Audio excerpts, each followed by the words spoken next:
Georgie Chan, ministre des Grands Travaux de l'équipement en charge des transports terrestres et maritimes. Bonsoir. Yarana Atina. Alors, désertée depuis des années, la place Vaiete souffre d'une image dégradée avec des problèmes d'insalubrité, d'insécurité. Vous voulez lui redonner vie, ramener les touristes, mais aussi la population locale, superficie doublée, végétalisation, ouverture vers le front de mer lorsqu'il n'y a pas de paquebot. Mais concrètement, pour les parkings, comment ça va s'organiser?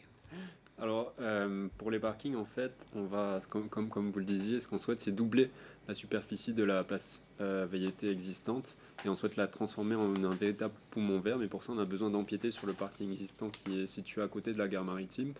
Il faut savoir qu'aujourd'hui, il y a un parking qui aujourd'hui a été construit au niveau du terminal de croisière et qui est sous-exploité.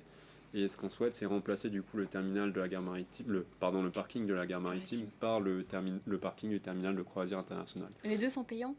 Les deux sont payants, sauf que celui du terminal de croisière international est gratuit à partir de 18 h. Ce qu'il faut savoir également, c'est qu'en face de la gare maritime, nous avons lancé un appel à projet qui s'est concrétisé par la signature d'un bail à construire, qui permettra la construction d'un parking silo également de 200 places à terme au niveau de cette parcelle. Donc plus de parkings prévus. Les roulottes sont aujourd'hui peu nombreuses sur le site. Le projet prévoit un food court. Est-ce qu'un appel d'offres sera lancé pour sélectionner les lauréats? Il y aura bien entendu un appel à candidature. La question de la sécurité reste centrale, on l'a dit. Aujourd'hui, la présence de sans-abri, mais surtout le sentiment d'insécurité peut dissuader les familles comme les visiteurs. Est-ce que le réaménagement suffira ou faudra-t-il aussi un vrai dispositif social et sécuritaire? Alors pour ce qui concerne la problématique de la sécurité dans la ville, c'est une problématique qui est prise à bras le corps par la commune de Papeete. Mais pour ce qui concerne le site de la place Vaiete en tant que tel, il sera gardienné. Alors, toujours à Papeete, d'autres importants travaux sont prévus. Le creusement de la passe pour permettre l'approvisionnement par des cargos plus importants. Face à l'inquiétude sur l'impact environnemental, le port autonome a annoncé un appel à projet de 160 millions de francs pour des mesures compensatoires. Depuis cette annonce, y a-t-il eu des avancées? Oui, il y a eu plusieurs rencontres qui se sont tenues entre le port et les associations pour prendre en compte au maximum en fait les doléances de celles-ci et adopter toutes les précautions et l'attention qui se doit afin de préserver notre environnement. Est-ce que vous pouvez assurer aujourd'hui que les mesures compensatoires pensées seront à la hauteur de l'impact réel des travaux? Alors, ce que je peux dire, c'est que l'approfondissement de la passe de Papeete, elle est nécessaire pour une raison simple. Si on n'approfondit pas, en fait, on va avoir une augmentation du coût de la vie sur la Polynésie. Euh, Après, c'est également le site qui présente les plus grands, si vous voulez, l'impact minimum sur l'environnement pour pouvoir assurer la continuité du trafic maritime avec des navires qui vont devenir de plus en plus gros au cours des prochaines années. C'est la raison pour laquelle on priorise ce site-là et comme je le disais auprès des autres médias, le site est déjà en fait très dégradé. Et comme vous disiez tout à l'heure, on va adopter également des mesures compensatoires pour compenser l'impact sur l'environnement au maximum possible. Alors, la zone urbaine de Papeete continue de se développer et pourtant elle est saturée, paralysée par la congestion routière. C'est dans ce contexte que le gouvernement porte un projet de déconcentration vers la presqu'île, Papara et Mahina. 12 ans de déploiement, 27 milliards de francs d'investissement, 22 services, 6 ministères et environ 1500 postes concernés. Les montants sont considérables. Pourquoi est-ce une priorité pour vous? C'est une priorité car il est nécessaire aujourd'hui de réduire la congestion en zone urbaine et également de rééquilibrer le développement de notre territoire. Si on regarde les statistiques, il y a tous les jours près de 10 000 personnes qui partent du sud de l'île de Tahiti pour rejoindre la zone urbaine. Et ça crée beaucoup de désagréments pour ces habitants puisqu'ils doivent se lever très tôt le matin, souvent à 3 h du matin pour éviter la congestion ou alors ils se coltinent plus de 2 heures de congestion tous les jours. Donc ce qu'on souhaite, c'est justement créer de l'activité autour de travaux, autour de la presqu'île et également rendre la presqu'île agréable en aménageant des espaces publics, des accès à la mer, mais également des infrastructures de santé, de sport, de culture. C'est un projet interministériel que le gouvernement mène qui vise justement à transformer l'agglomération de travaux à la fois pour y créer de l'emploi et également pour la rendre agréable à vivre.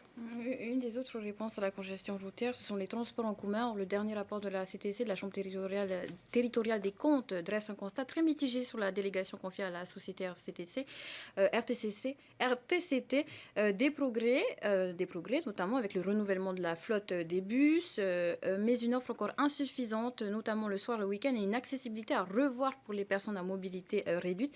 Comment inciter le délégataire à mieux faire? Alors, ce qu'on a fait, tout d'abord, ce qu'a constaté la CTC, c'est qu'il n'y avait eu aucun contrôle en fait depuis le début de la délégation de service public au 1er janvier 2019 jusqu'à notre arrivée au 15 mai 2023. À partir du moment où notre gouvernement a pris place, nous avons mis en place plus de 6 contrôles qui ont permis notamment de mettre en place une nouvelle billettique sur laquelle est basée la réforme tarifaire des transports en commun qui a permis de baisser de manière substantielle le tarif des bus, qui a permis également de remplacer des vieux bus qui circulaient en fait sur le réseau routier et qui ne devaient plus circuler, notamment sur la commune de Fa'a, et ce qui a permis également d'afficher les horaires des bus sur plus de 200 arrêts de bus sur lesquels en fait il n'y avait pas d'horaire qui était affiché. Ce qu'on va faire, donc ça c'est des améliorations, une partie en tout cas des améliorations qui ont été apportées. Et ce qu'on va faire, c'est encore renforcer le contrôle au cours des années futures afin d'améliorer la qualité de service pour les usagers. Alors, il y a une autre question qui a fait l'actualité aussi ces derniers mois.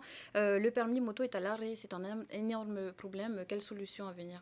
Alors, on va aménager une piste de contrôle technique au niveau du site de Taoné qui est affecté aujourd'hui à la direction des transports terrestres. C'est le site où passe le permis B, où on fait passer le permis B à la population. Les travaux sont prévus d'être mis en œuvre au cours des prochains mois. Les écoles disent que ce site est trop petit. Alors, le site va être adapté pour le passage du permis moto. Ensuite, le site d'entraînement pour le passage du permis moto, lui, pourra être conservé au niveau de Pater. Autre actualité marquante, à Rayatea, des habitants se sont mobilisés pour dénoncer le non-respect des règles de mouillage. Certains plaisanciers jouent le jeu, on le rappelle quand même. D'autres restent installés durablement et cela crée une vraie colère. Les agents de la DEPAM ne peuvent pas être partout. Quelle est la solution? Plus de contrôle, plus de sanctions ou une autre forme de collaboration avec les communes? C'est un peu de tout. La DEPAM, en fait, qui est un service sous ma tutelle, mène un programme qui s'appelle ESCAL, qui est en fait un téléservice qui permettra de rendre obligatoire la réservation des zones de stationnement pour les voiliers dans nos lagons à l'avance, avant qu'ils arrivent dans nos eaux. Ça sera du coup réglementaire, ça sera obligatoire. Ce dispositif devrait être couplé avec un renforcement, bien entendu, du contrôle. Et pour cela, en fait, on a sollicité l'avis de l'État sur un projet de réglementation qui permettra de fixer des amendes forfaitaires aux contrevenants s'ils ne respectent pas en fait les zones de mouillage en question. C'est un avis qu'on attend de l'État depuis 2021 maintenant. On a relancé plusieurs fois l'État à ce propos, mais on espère avoir une réponse bientôt. Jean Michel, Monsieur le Ministre, merci d'avoir été avec nous ce soir. Marou Athéna.